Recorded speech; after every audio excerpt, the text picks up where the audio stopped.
Picture this. It's 2 a.m. You're a junior doctor covering the ICU, and you're staring at a lab result that makes your stomach just completely drop.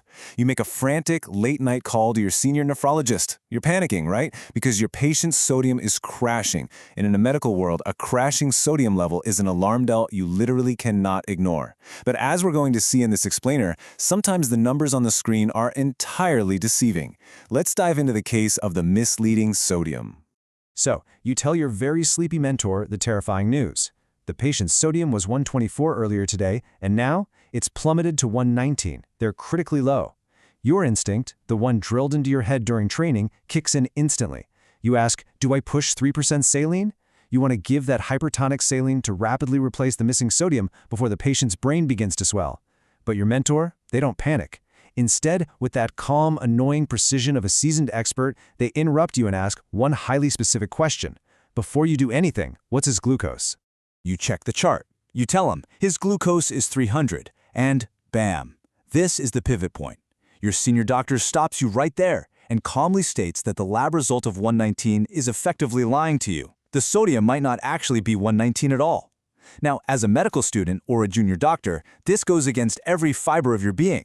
The lab literally says 119. How could the lab be wrong? Well, it's not a machine error. It's a physiological illusion. What's really fascinating here is the illusion at play, caused by what we can playfully call faker-nakers. You see, glucose is an incredibly osmotically active molecule. When blood sugar spikes to severe levels like our patient's 300, that high concentration of sugar acts like a giant magnet for water. It creates this massive osmotic pull. To equalize things out, water gets drawn out of the body cells and dumped directly into the blood vessels. So, this pushy glucose is forcing all this extra water into the bloodstream, which completely waters down the sodium that's already floating around in there.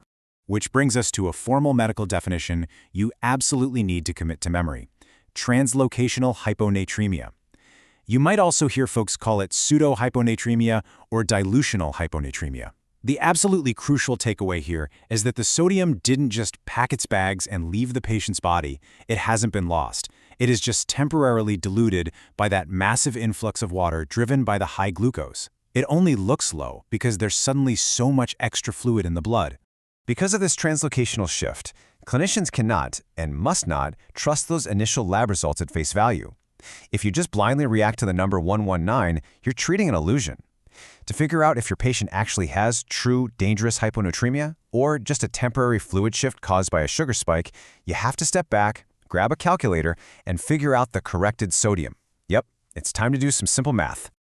To unmask what's actually happening physiologically, we rely on a specific mathematical correction. Think of this as the magic factor, 0.016. Because this osmotic shift behaves in a really predictable way, medical science knows that for every 100 milligrams per deciliter increase in blood glucose above a normal baseline, which we usually set at around 100, the measured serum sodium drop can be predicted mathematically. And that leads us to this widely accepted clinical formula. It is a must-have for your diagnostic toolkit. Here's how it works. You take your measured sodium, so in our case that terrifying 119. Then, you take the patient's glucose, subtract the baseline of 100, multiply that difference by 0.016, and add it right back to the measured sodium. This simple calculation strips away the dilutional effect of the water, revealing the true amount of sodium in the blood. This is exactly what the senior nephrologist wants you to do before you even think about touching an IV bag. Now, quick aside, there is a guideline exception you should know for your clinical practice. If you are dealing with extreme hyperglycemia, meaning the patient's blood sugar is absolutely soaring past 400 milligrams per deciliter, the relationship of that fluid shift actually becomes nonlinear. In those really extreme cases, some clinical guidelines recommend utilizing a factor of 0.024 instead of 0.016. It's a small detail, sure, but in the ICU, details matter. So, you might be wondering, why are we doing all this math at 2 a.m.? I mean, why does knowing the true sodium literally dictate life or death? I really can't overstate the stakes here. Your entire management strategy depends on getting this right. If you treat the wrong number, the consequences for your patient can be absolutely devastating. Let's look at the two distinct paths this can take. On one side, we have true acute hyponatremia. If the sodium is genuinely critically low, the brain is at immediate risk for a cerebral edema, brain swelling, because water moves into the brain cells. That is a massive emergency requiring hypertonic 3% saline to pull the water back out. But on the other side, we have translocational hyponatremia, which is entirely driven by glucose. In this scenario, all you need to do is give insulin. As the blood sugar comes down, glucose moves back into the cells, the water follows it, and the serum sodium levels will simply rise on their own. And this perfectly illustrates the fatal mistake the junior doctor was about to make. If you aggressively push 3% hypertonic saline into a patient whose sodium is only low because of high glucose, you are setting a massive trap. Because eventually, that patient is going to get insulin for their blood sugar, right? And when that insulin hits, the water leaves the bloodstream and all that extra sodium you just pumped into their veins is left behind. The patient's sodium levels will skyrocket dangerously fast. And why is a skyrocketing sodium level so dangerous? Well, because there's a very strict speed limit in the human body. The maximum safe correction for sodium is only 8 to 12 milliequivalents per liter in a 24-hour period. If you overshoot that limit, say by pushing hypertonic saline when it wasn't actually needed, followed by insulin, you are triggering a full-blown neurological catastrophe.